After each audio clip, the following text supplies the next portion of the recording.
Assalamualaikum warahmatullahi wabarakatuh. Selamat berjumpa lagi dengan Hilda Mono Arfa yang akan menjelaskan mengenai menjadi wirausaha dengan berorientasi pada tindakan. Untuk lebih jelasnya, yuk kita simak penjelasannya dalam video berikut ini. Pada pertemuan kali ini kita akan membahas mengenai berorientasi pada tindakan. Tujuan dari pembelajaran kali ini adalah untuk mempelajari salah satu karakter yang perlu dikembangkan sebagai seorang calon wirausahawan, yaitu senantiasa berorientasi pada tindakan. Kedua, agar memahami tindakan dan sikap yang perlu dimiliki untuk dapat menjadi pribadi yang berorientasi pada tindakan. Baiklah, kita akan masuk mengenai ciri-ciri pengusaha. Sebetulnya, apa sih ciri-ciri pengusaha itu? Yaitu ciri-ciri pengusaha adalah mampu mengambil keputusan dan bertindak yang cepat. Jadi orientasinya adalah PDCA, Plan, Do, Check, and Action. Hindari NATO. Apa itu NATO? NATO no action, talk only. Hasilnya apa? Kalau NATO hasilnya hanya gosip dan konflik. Kita juga harus menghindari NADO. NADO itu apa? No action, dream only. Hasil dari NADO itu apa? Visi dan karya seni. Yang terakhir yang harus dihindari juga adalah NACO, No Action Concept Only. Ini adalah hasilnya teori dan falsafah. NACO ini biasanya dilakukan oleh para akademisi. Logika formal karena apa? Terlalu berhati-hati. Kenapa dia berhati-hati? Karena sebelum bertindak atau mengambil keputusan, langkah-langkahnya sangat banyak. Yang pertama, dia harus mengumpulkan data. Kumpulkan data itu ada tujuannya. Setelah ada tujuan harus ada asumsi-asumsi yang digunakan. Setelah itu dilakukan hipotesa atau testing. Kemudian dites dari kumpulan data tersebut, diuji, baru diambil keputusan jalan atau tidak. Jadi terlalu lama kalau kita menggunakan NACO. Sedangkan pengusaha harus mengambil keputusan dan bertindak dengan cepat.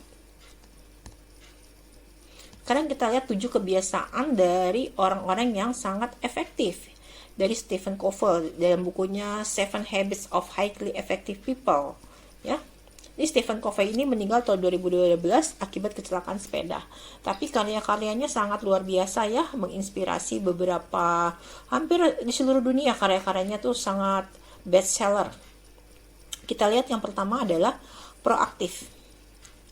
Kedua, bermula dari ujung pemikiran, end of mind. Ketiga, dahulukan yang utama. Keempat, berpikir menang-menang, win-win. Kelima, memahami untuk dipahami. Keenam, sinergi. Dan ketujuh, menajamkan ketahanan, fleksibilitas, dan kekuatan. Kita masuk dari yang pertama, yaitu proaktif. Apa yang dimaksud dengan proaktif? Proaktif adalah mengambil inisiatif untuk bertindak. Jadi tidak menunggu ya, atau berwacana, hanya cerita. Tapi ya bertindak, lakukan. Karena kalau cuma jadi wacana, cuma habis dicerita aja gitu ya. Mengambil tindakan sebelum sebuah kejadian yang tidak dikehendaki muncul. Jadi kita harus proaktif sebelum kejadian itu muncul. Jadi kita harus mengantisipasi, bagaimana kita bisa mengantisipasi atau memiliki intuisi, yaitu dari latihan-latihan, terlatih di lapangan gitu ya. Kita harus berpikir 2-3 langkah ke depan sebelum kejadian itu muncul. Ini kita lihat ya, ada pelajaran dari sebuah ilustrasi, ada yang namanya Sniff dan Scurry, juga Hem dan How. Sniff dan Scurry itu dia selalu mengandalkan intuisi, dia bergerak cepat, ini tikus ya, bergerak cepat, memperhatikan setiap signal dan perubahan-perubahan yang terjadi dan tidak terbelenggu dalam comfort zone. Sedangkan Hem dan How itu kadang-kadang terbelenggu oleh comfort zone. Terlalu terbelenggu oleh risiko daripada keuntungan, menyalahkan lingkungan, tidak memperhatikan perubahan-perubahan kecil, dan terlalu terbelenggu oleh pemikiran daripada tindakan. Mana yang kita ambil, mana yang bagus? Coba kita lihat. Lebih baik proaktif, bertindak cepat, mengenali lapangan, dan memiliki pertimbangan yang good, daripada sesuatu yang lambat meskipun dengan pertimbangan yang great. Besar. Jadi good itu kadang lebih bagus daripada sesuatu yang great. Good itu padahal tingkatnya lebih bawah daripada great, tapi yang good itu kadang lebih bagus. Kenapa?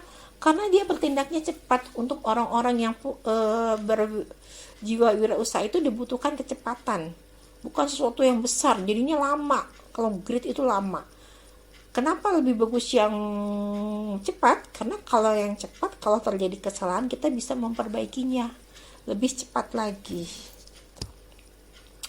Sekarang kita masuk poin kedua, yaitu bermula dari ujung. Jadi bermula dari ujung itu apa? Ujungnya apa? Tujuannya apa kita itu ya? Jadi kita menetapkan tujuan itu tidak sekedar tujuan, tapi tujuan yang benar. Agar mencapai tujuan yang benar, tuliskan misi hidup kita. Misi hidup kita itu kita tuliskan, atau misi hidup Anda kalian tuliskan dan gambarkan tujuan dan cita diri Anda. Misi pribadi ditemukan melalui serangkaian tindakan atau kejadian-kejadian pahit sehingga membentuk kebajikan-kebajikan dan filosofi hidup. Jadi sebetulnya orang-orang yang sukses sekarang itu dia telah mengalami kepahitan dalam hidupnya. Tidak dia mencapai sukses itu dengan mudah. Kebajikan itu sebetulnya dapat diperoleh melalui tahapan-tahapan sebagai berikut. Yang pertama ya, dari penginderaan fisik, itu berdasarkan anugerah dari Allah yang kasih dari fisik kita, itulah anugerah yang kita terima. Bisa juga dari pengalaman hidup, sejarah pahit getirnya hidup kita itu adalah sejarah hidup kita yang ikut akan menjadi pembelajaran dan menjadi kebajikan atau hikmah dalam hidup kita. Sebetulnya kebajikan atau hikmah ya. Atau juga kita dapat kebajikan atau hikmah itu dari keilmuan, validity, reliability, dari pembelajaran. Kita banyak ikut kajian, ikut seminar, menuntut ilmu di kampus, kuliah S1, S2, S3 itu semakin banyak pembelajaran kita akan membuat kebajikan kita semakin bertambah atau hikmah kita semakin bertambah. Yang keempat adalah kebajikan yang berdasarkan filosofi. Kalau filosofi itu artinya setelah kita merenungi, ya, kita akan menemukan kebajikan-kebajikan dan hikmah-hikmah dalam setiap peristiwa yang kita alami. Nah, tahap indera ini sebenarnya ada penginderaan tingkat 1, yaitu yang hanya mengetahui panas, hangat, gerakan-gerakan tubuh, konsep bahasa tubuh. Ini penginderaan tingkat 1. Itu kita mulai distimulus dari bayi. Kita mengetahui temperatur, kita menolak, tahu bahasa tubuhnya orang. Anak bayi itu juga belajar bahasa tubuh dari ibunya. Kemudian lingkungan sekitarnya, itu adalah penginderaan manusia tingkat 1.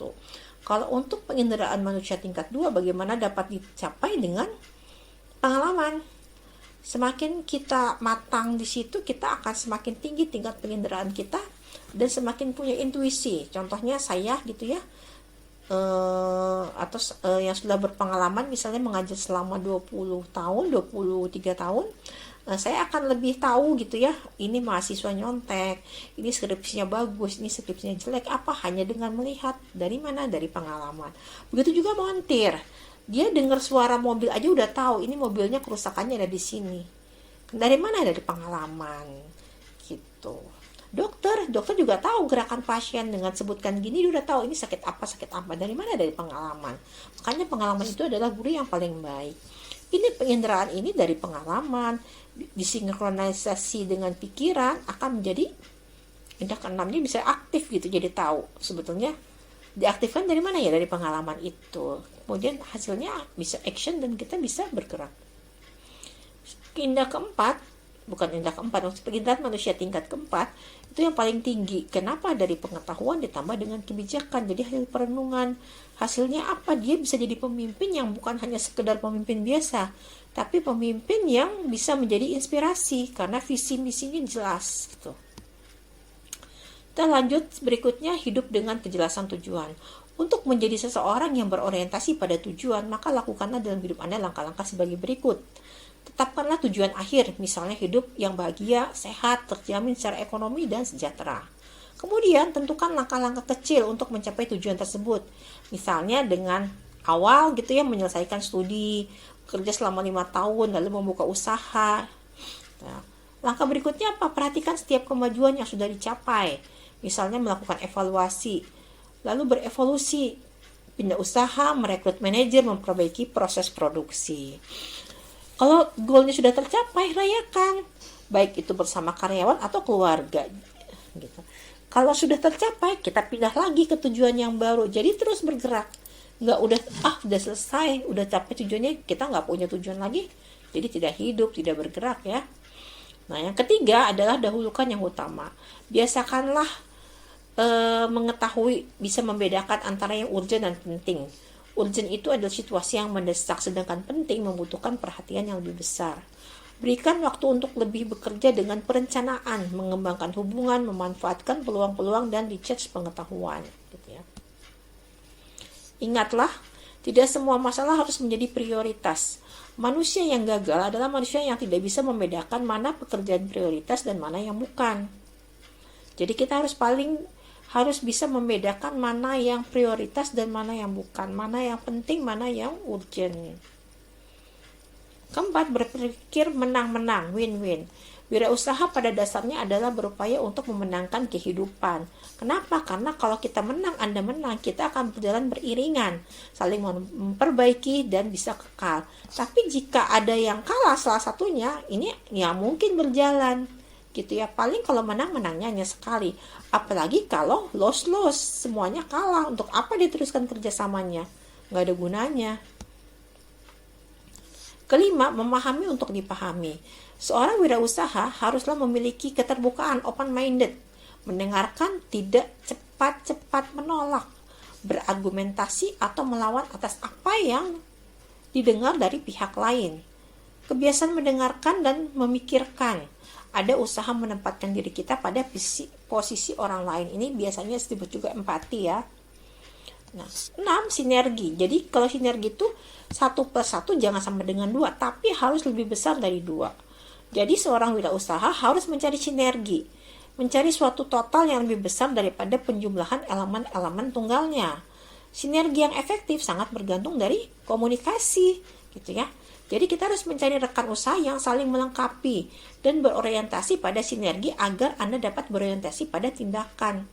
Jangan satu sama dengan 2. Jadi harus mendengarkan, merespon, dan kooperatif. Ketujuh, menanamkan ketahanan, fleksibilitas, dan kekuatan. Upaya yang dapat dilakukan adalah dengan memberi makanan pada jiwa kita, spiritual kita. Hidup yang seimbang, lakukan meditasi, baca-baca buku self-help yang dapat membangkitkan semangat, atau dengarkanlah musik-musik yang menggairahkan. Kalau dalam Islam ini dengar-dengar ceramah-ceramahnya Pak Ustadz ya, untuk makanan jiwa, gitu ya. Kedua juga, jangan pernah takut menghadapi kesalahan. Jadi jangan takut dengan salah. Smart mistakes face dumb mistake. Ingatlah, ketika manusia menciptakan pensil, manusia juga menciptakan penghapus. Bukanlah yang terkuat, melainkan yang adaptif, yang berumur panjang. Itu dari Charles Darwin. Jadi nggak usah takut salah gitu ya. Kalau salah ya tinggal diulang lagi. Temukan keunikan pribadi dan bantulah orang lain menemukannya. Dari perilaku efektif yang luar biasa, mulailah dengan menemukan atau mengenali keunikan pada diri kita sendiri. Bagaimana caranya? Kita lihat dari pikiran kita. Apa sih potensinya? Apa kita punya potensi pada pikiran, pada tubuh, pada hati, atau pada jiwa? Ini adalah modal yang diberikan oleh Allah kepada kita, yang insya Allah inilah yang kita bisa kembangkan atau kita temukan. Apa yang menjadi keunikan dalam pribadi kita. Terakhir ada quote dari Ali bin Abi Thalib, apabila sesuatu yang kau senangi tidak terjadi, maka senangilah apa yang terjadi.